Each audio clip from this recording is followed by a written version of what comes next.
Looking at the primary impression and the primary cast, as we call in complete dentures, it is quite easy for us to recognize the masticatory mucosa and the lining mucosa. So the masticatory mucosa in the cast, you can make out that it is highly adherent, and then you have the lining mucosa which will not be adherent. The clear demarcation is very much visible, and that is what we need to use, because we all should understand that the primary impression which is taken with the stock tray is almost always an overextended impression. So the general rule of marking a line to the depth of the sulcus and keeping the tray 2 mm short and the wax spacer 2 mm shorter than the tray would always result in overextended tray, and which would require a lot of adjustment inside the mouth. So instead of that, it is better that you try to see where the masticatory mucosa ends and where the lining mucosa starts. So that demarcation would usually show that the sulcus is trying to start from there. So that is where you don't want your tray to get in. So you want the tray to be short of that. So you can mark it like that. Okay. So it could be as you can see from here to here. It's almost like 4 to 5 millimeters short. So that's how short the tray would be in case of an overextended impression. In the lining mucosa and the masticatory mucosa, you can see here the lining mucosa would start as a shiny thing, and this is up to here would be the more what you can say keratinized or the masticatory mucosa, and you want your tray to be somewhere here because you can see the sulcus is starting from here. So a thorough examination of the oral cavity, a scan of what could be by just having a look, what could be the depth of the sulcus is also very critical for us. You can see the buccal frenum is quite high attachment. There are quite a few folds here. And with respect to the labial frenum, we can't say they are labial frenum. And even the buccal frenum here is quite high. And there is not much of a depth in the disto-buccal corner. Most of the times we have this side, it's more deeper in comparison to. So once that is done, a little bit of design considerations for your spacer. So what do you want your spacer to be? We all know it should be short of the tray by 2 mm, and also the one sheet of wax would be what we're looking at. And once we cover the entire palette, if you have certain areas where you want additional space for the impression material to reduce the stress in those areas, you can always add up wax in those areas. Like if you feel so many times you see a very deep mid-palatine raffing. So when you see that, you may require some additional wax there to give some relief in those areas, or some flabby tissue in some areas, so you can always add extra wax in those areas. And also what you need to note is the design of the stops. The stop should always be rectangular in shape, should never be like a square, and it should always encircle the ridge. What I mean by encircling the ridge, it should always go and hold the ridge like this. When the spacer is not there in the special tray, the stop should allow us to orient the tray in the same position every time we put it in the mouth. So if you don't design your stops well, then the tray in the mouth can always rock or rotate and will not have a definite position.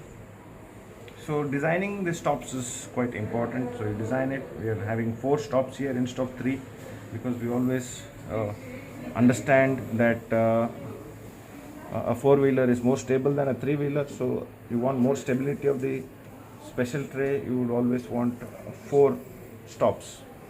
So some would prefer 3. That's also okay. They say talk about tripod effect, but we would prefer a quadrilateral design with the 4 stops. All right. And as far as the dimensions of the stops, as I told you, it should be rectangular in shape. The dimensions would be purely dependent on the size of the ridge. If somebody has a bulky ridge, definitely the dimensions, when you encircle the ridge, the dimensions of the stop in the buccolingual direction or buccopalatal direction in this case would be always more. So you can't have a standard dimension as far as length of the rectangle is concerned. But of course it should be minimum 2 millimeters wide. It can't be very, very narrow.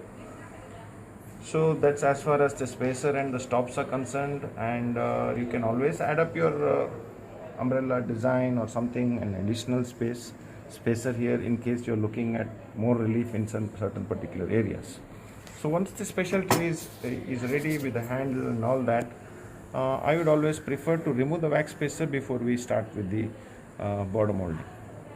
And you can see the stops are well designed, and they are very prominent, and they would always go and sit in the mouth and hold the tray in a particular position every time. If you do not have a well-made stoppers, then removing wax spacer can be dangerous, because you may not be able to orient the tray in the same position every time. The tray could be in one position at one time and another position another time, because there is nothing for you to orient it definitely again and again. So if you have your stops well made, then spacers is not a necessity for you, and without having spacers makes the border molding easy, removal of excess easier, and also the kind of retention that you would get after border molding would be purely based on the peripheral seal, and not based on other physical factors of retention like adhesion, cohesion, interfacial surface tension, capillarity, and all that. All those things are coming because of close adaptation of the denture base with the tissues. Now, with no adaptation at all, that means wherever the spacer is removed, there is no adaptation, there is no contact of the soft tissue or the ridge mucosa with the tray. So there is no adaptation at all. So all those factors don't come into the picture. And the purpose of doing border molding for us is to get a peripheral seal. And if you achieve retention by peripheral seal, that will be the maximum retention that you're going to achieve, because the other factors are thrown out of the equation during that time. And finally, when you make your secondary impression, when you have good contact, these other physical factors of retention would come and add to whatever the retention or retention that you have achieved due to peripheral seal or border molding. So most important aspect of border molding is not actually putting grain stick and doing the tissue movements. It is more to do with getting the tray extension right. If you don't get your tray extension right, if your tray is terribly underextended or if your tray is overextended, and whatever border molding you do, however well it looks, it doesn't matter, because then your impression is either going to be overextended or underextended. So getting the tray extension right is more demanding than actually placing green stick on the borders and doing a border molding. See, once you place softened green stick in the borders and pull the cheeks, there is not much skill involved for the dentist, because you're just pulling this cheeks. So the skill is in adjusting the tray extension. So we will see. Most important thing, again I emphasize, is that hamular notch is an important place for us, because that is where we are going to get our pterygomaxillary seal. So if your tray is not extending up to the hamular notch, that means you have not got your tray extension right. That means you have not got your primary impression right. Your primary impression did not capture the hamular notch. So that is why your tray is not there till there. So extending your secondary impression up to the hamular notch and getting your tray till there is very, very significant. So the posterior extension of the tray is the hamular notches on either side, and then of course all around the soft tissue. So you place the tray in the mouth and you can start looking for the extension of the tray from one distobuccal corner to the other distobuccal corner. So you rotate the tray into position and you seat it. You can see here, because the stops are designed well, the tray is well seated, doesn't move. Even though there is contact only on the stops and there is no contact because you removed the wax spacer, the tray is still stable. It's not moving, it's not rotating, either. It's stable. So that's all because of the design of the stops. Okay, now you can see here the extension, posterior extension is fine. It's up to the hamular notch. I'll remove and show you. It's up to the hamular notch. So minimum extension is up to the hamular notch.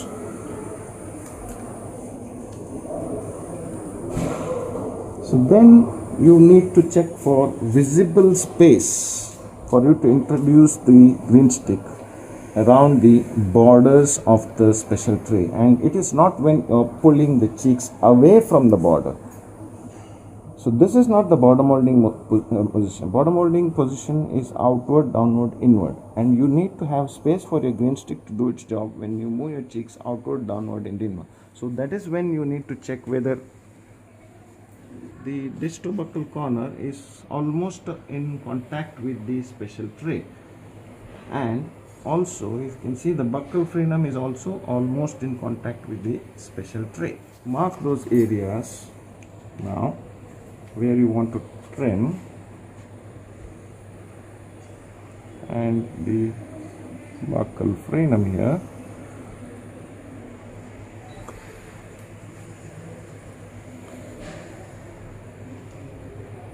Trim those areas, and as you come more labially, loose put you can see that there is enough space in the labial sulcus, but as I told you, he has got multiple folds in the labial sulcus and the labial frenum. So whatever you relieved in the cast is not enough, so we need to relieve more. The tray, maybe a little bit more here, so you can mark it. So you come to the other side, again outward, downward, inward, check for space there. Loose pudle, tight malpera. You can see here the buccal frenum is in contact with the tray. That's not what you're looking at. When you do like this to check the tray extension, always there is a space. That's not what you're looking at. You're looking at space available for green stick when we do outward, downward, inward movement, and now there is no space. So you need to trim. And yeah, the distobuccal corner area almost everywhere we are having space, maybe a little bit of trimming required here. So once the trimming is ready, you need to again recheck the extension once again before we actually start with the bottom molding. So the distobuccal corner, we start again. There's enough space there. You can check the buccal frenum now. You can see that there's enough space there. Buccal sulcus, these couple of frenal folds are also relieved. The labial frenum also. You can see the relief for the buccal frenum, right? And of course the distobuccal corner on this side. Okay. Armamentarium required for us to do a border molding, and this is the way it needs to be arranged also. The spirit lamp should be farthest away. You don't want your spirit lamp here and the hot water or the cold water away from the spirit lamp, because when you try to dip your special tray, you may burn your own hand. So the spirit lamp has to be farthest away, and then of course the hot water for tempering your green stick. Now what is tempering is to bring the temperature of a very hot green stick. When you heat it over the flame, it's very hot. The patient can't tolerate that heat. So you want to bring that temperature down to oral temperature tolerable. I'm not telling bring it down to the oral temperature, bring it down to oral temperature tolerable. So the patient is able to tolerate that heat. It's not that you bring it to a temperature where it is already 37 degrees and then it will not do any job. You want the green stick to be in a flowable state when it is introduced in the mouth. That is very, very important. If you don't introduce the green stick in a flowable state, into the mouth, then the green stick is not going to do anything in the mouth. How much ever you pull your cheeks, it's not going to do anything. It's just going to stay in the same shape as it has been applied on the tray borders. So if you want the green stick to do something in the mouth, it has to be in the flowable state. So you need to introduce it at that stage, and it should not be so hot that the patient feels uncomfortable. So this water, the hot water, would always help us to temper the temperature to a comfortable temperature to be taken inside the oral cavity. And of course the cold water is required, not to dip the heated green stick in cold water. It is to keep the heated green stick in cold water. You should not drop it on the Macintosh, then you are going to contaminate the green stick.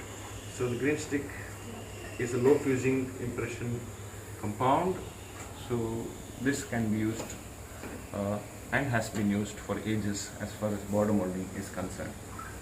So we will start with the border molding procedure. So border molding is, first we need to heat the green stick, and there are various thoughts on where you start. It doesn't matter where you start, whichever side of the tray you're comfortable with start.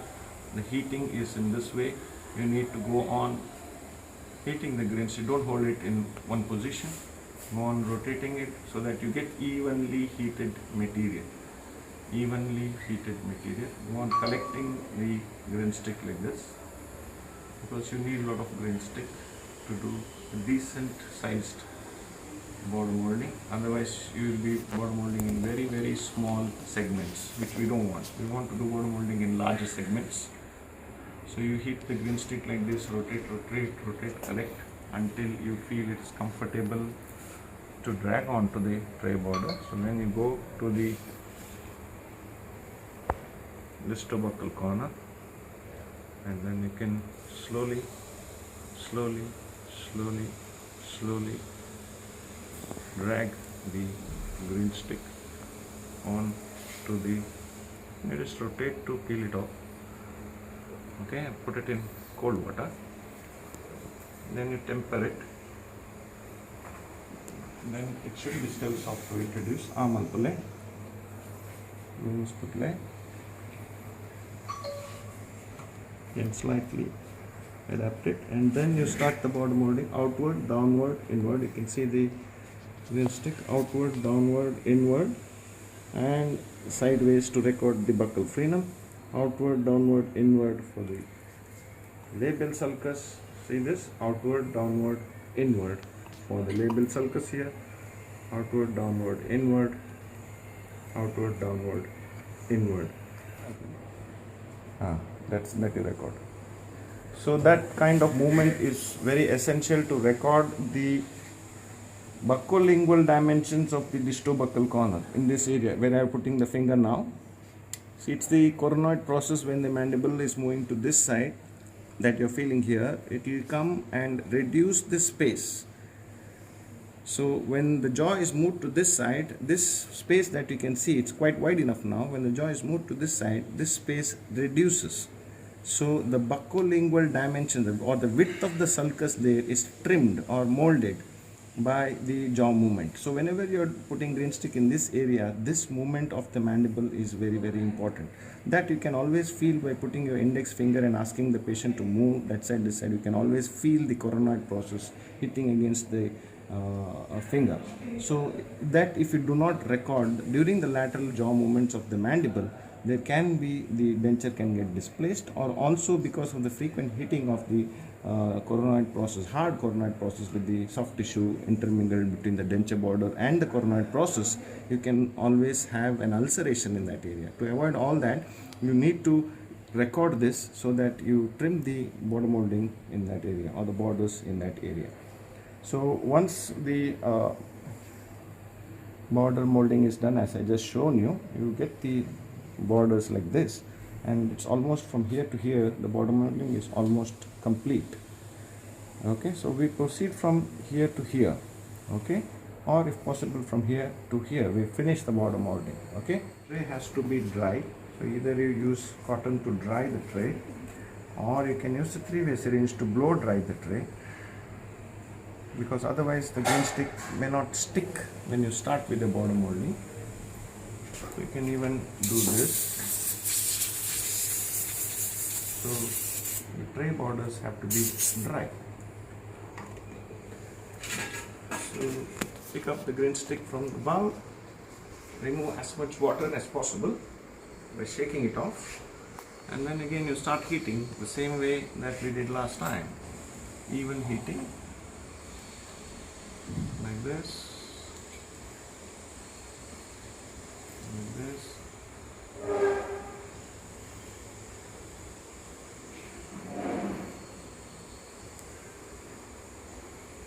So you can collect it.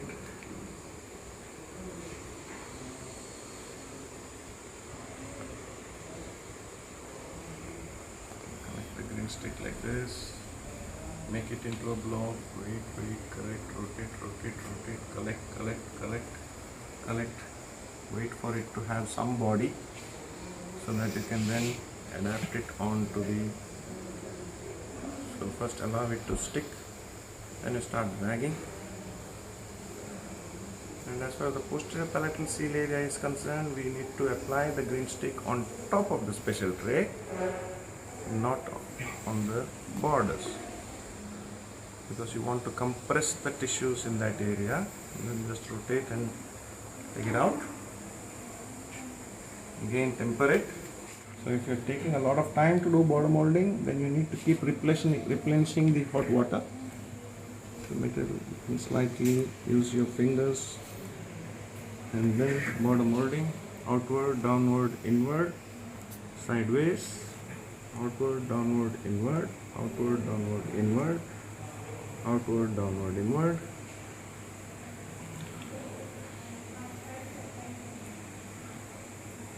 And jump play, ekkada manchi leka arda bai muchle, unchain jump play, lateral movements of the jaw, unchain jump play, malton duplanna, davade man play. Okay.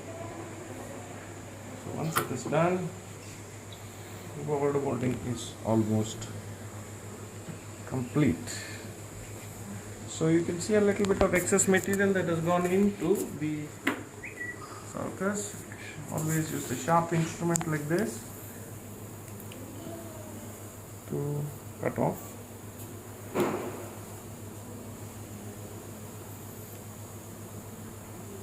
Whatever that has gone inside, you don't want it. Don't hit the instrument and cut it, then it's going to leave lot of edges which is going to poke the patient. So you always use a BP blade. Don't use heated electrons to remove the excess. Okay, otherwise there's not much of material that has gone inside, maybe a little bit here. We'll remove that also.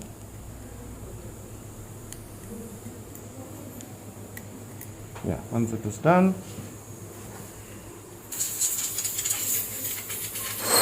Okay, now the borders that we have got has to be the negative replica of what is there in the mouth. So you can see the contours of the border molded area. It is well rounded, it's not knife edged, and at the same time does not have any irregularities. It has got ups and downs, but it does not have irregularities. And anything that you see in the border molding, any anatomical variation, you need to correlate it with the mouth. If it is not there, that means you have not got the accurate negative replica of what is there in the mouth. So you need to redo the area. Now you can see here the new increment is visible. So that definitely cannot be a part of the sulcus. This fold cannot be part of the sulcus. So we need to get rid of this. Okay, we will do that. I'll show you how to get rid of that. And apart from that, this is the ending of the final material. You can see there is a ledge here. We need to get rid of this also. So I'll show you how to do that. It's something like how you do your waxing of your dentures. Be dry, don't want water there. Water is there, then it can also, okay, you can just run it over the flame, allow it to slightly melt in that area, and then we can remold that area.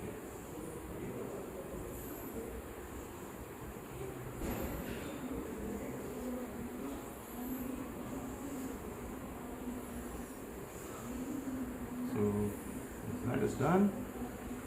The Next again, water. Loose pudle. Put it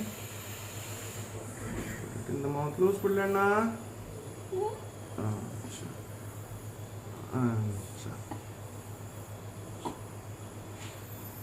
Once again, molding. Outward, downward, inward. So please don't keep playing with the sulcus like this with two fingers. Try and grip your cheeks properly. Outward, downward, inward. That's it. Don't have to do it 100 times. And you need to do it before the material has become hard. Okay? Alright. Now what you can see here is that fold has disappeared. It's not there. So that's what we wanted to do, and we have accomplished that. Alright, so now this fold we need to remove.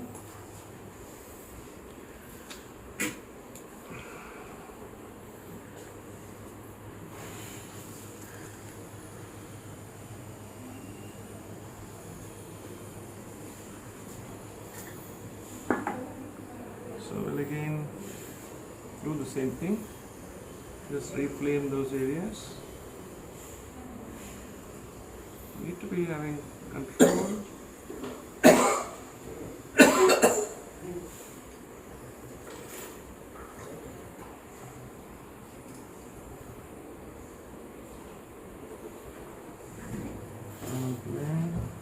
Focus the light. Close button, and then do the bottom molding there. That should be fine. Bye. Chur muchle. Anchin chal play daude. Daude anchin chal play. Kat manti laka. Incha. Daude anna iru.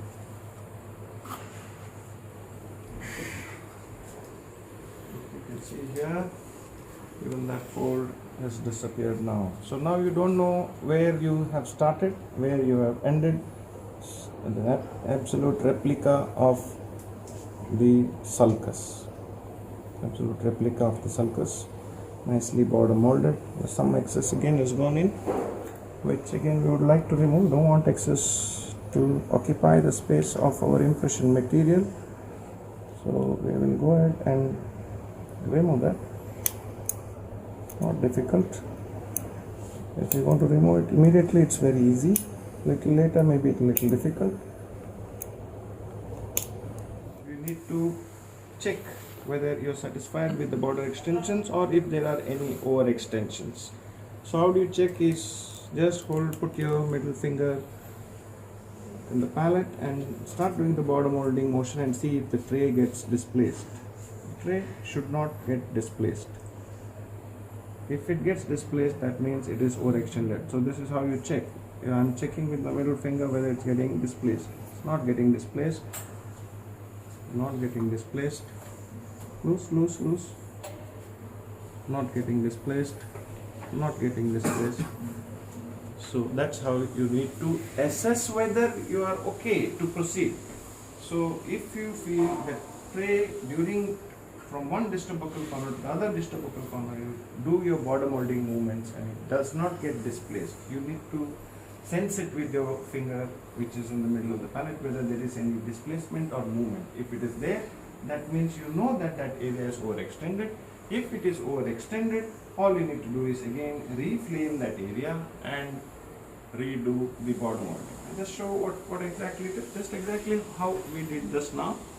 It's not any different. I'll just show it in one area, even though you don't need to do it.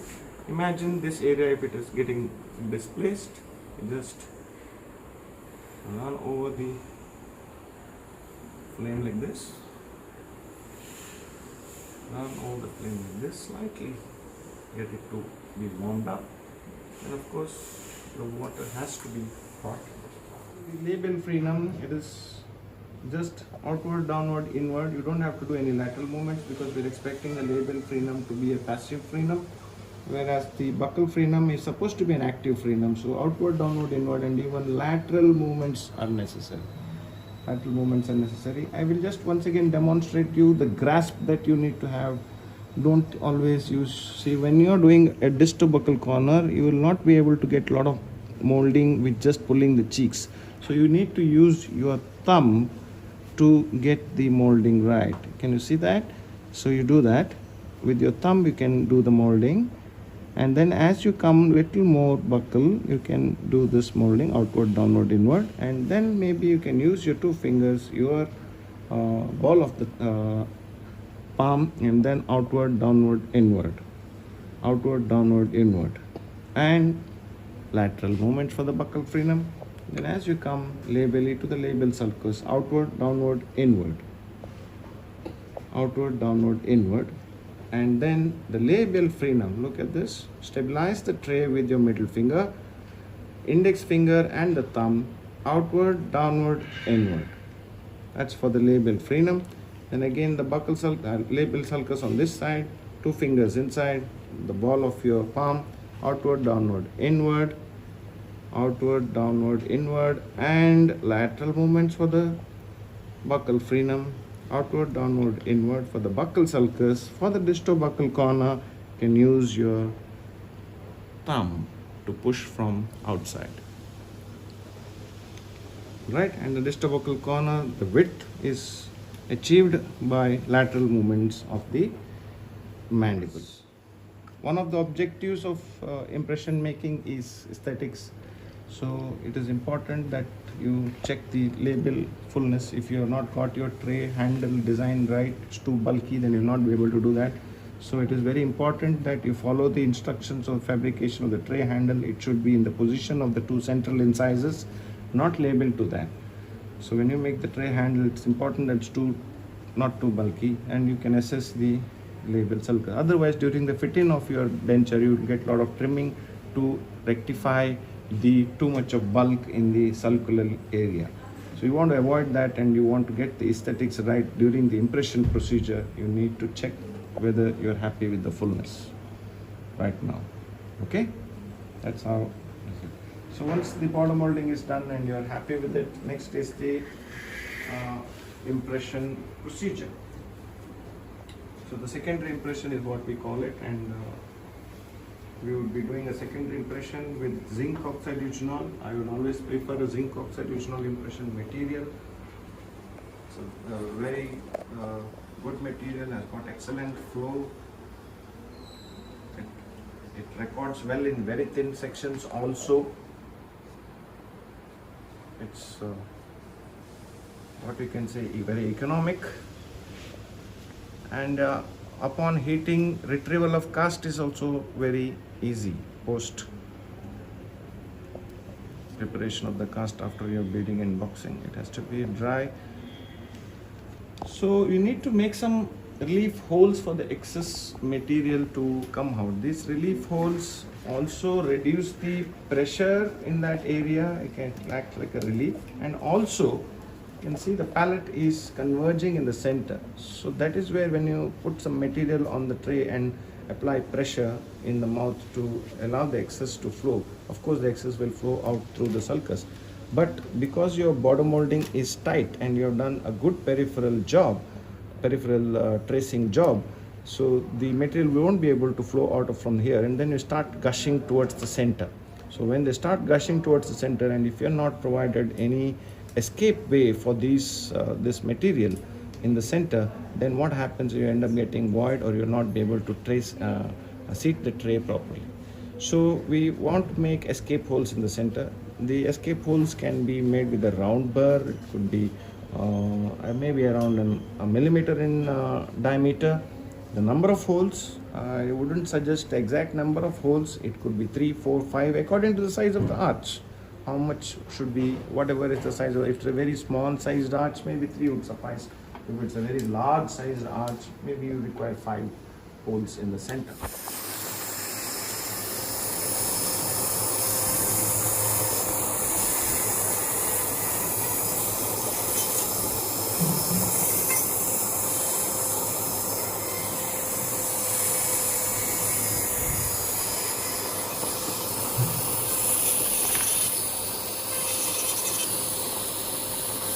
So now the tray is ready with the holes. In this case I have made 5 holes right in the center. So you can make more holes if you desire. If you desire in some area that the soft tissues in those areas require more relief, then maybe you can make a couple of holes. Now imagine in this area you have, if patient is an old denture wader and some flabby tissue is there, so we can make a couple of holes in there to relieve the pressure, because whenever the pressure is built up, immediately the excess would flow out from the holes and relieve the pressure, so the tissues won't get compressed.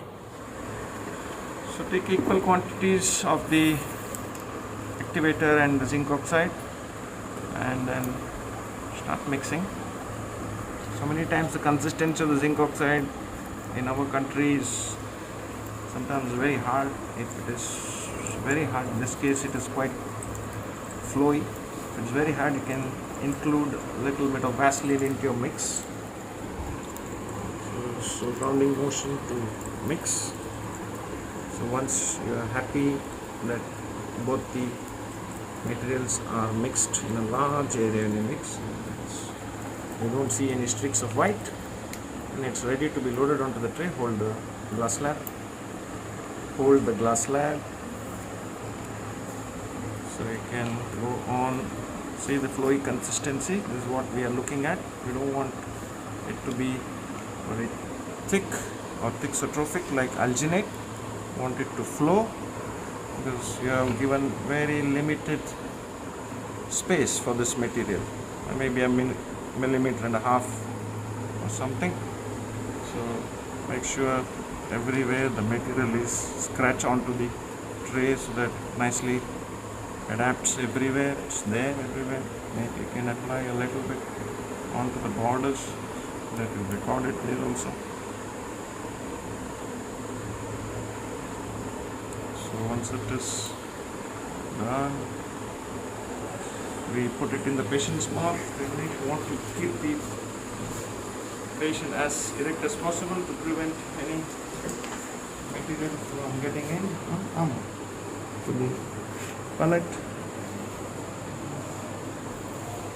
So important thing first is to just apply light pressure and allow the material to just flow out. The materials will be flowing out of the holes. Just go on allowing the material to flow out of the holes.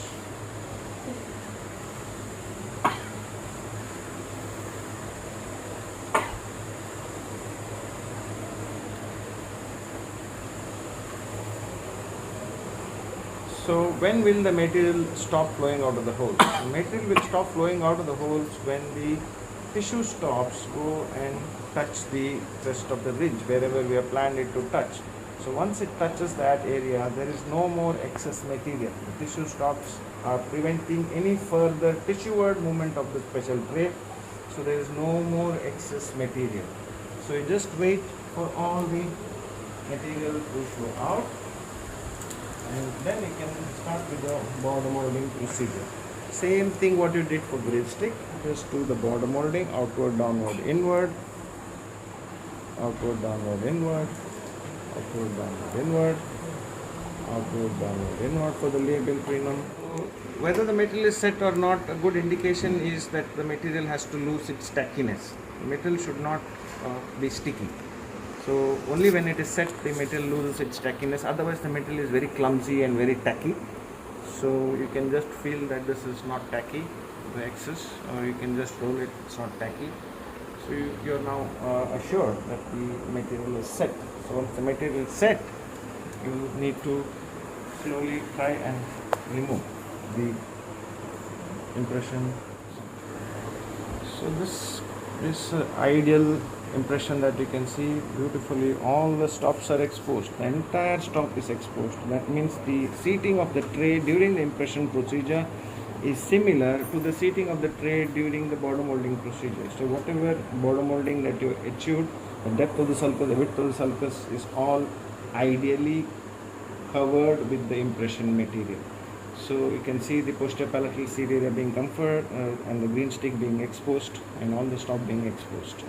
So the impression is good enough to proceed with your next step.